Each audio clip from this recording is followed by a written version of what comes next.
What's up mga idol? For today's video, natikman mo na ba ang pagkain ng mga higante? Dahil sa mga naglalakihang liempo at chicken. Sabayan pa ng maraming serving ng fried rice. Lagyan pa ng sides ng kangkong at okra. Sino bang hindi mapapapila sa serving at napakamura nilang super meal na abot kaya? Ito pala ang kanilang menu at mga prices na iyong pagpipilian. Pagdating nga namin mga idol, jam pack ang tao, halos wala na rin kaming mapwestuhan hanggang sa second floor. At dito lang yan sa Silugan sa Maceda, located at 1008 Maceda Street, corner Sampaloc, Manila. Umorder na nga tayo ng kanilang corned beef silog, double rice, okra at kangkong on side at may toppings na egg. Sa halagang 100 pesos, panalong panalo na. Umorder din tayo ng kanilang giant chick silog, quarter leg, double rice at egg sa halagang 150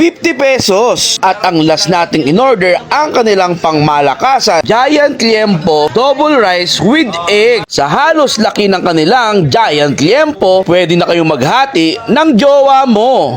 Yo, what's up mga idol? So yun nga, nandito tayo Silugan sa Maceda, Florentino Street, corner Maceda Street, Sampaloc, Manila. Kita niyo naman mga idol yung food trip nila rito.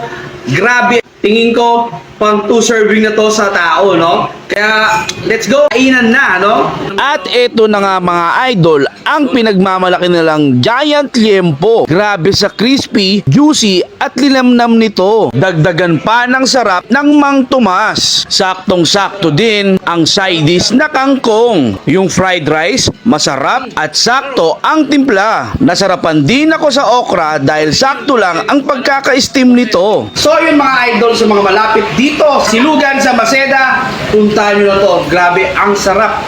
Sa sabaw pa lang ulam na, syempre yung giant liempo nila, ayos na ayos.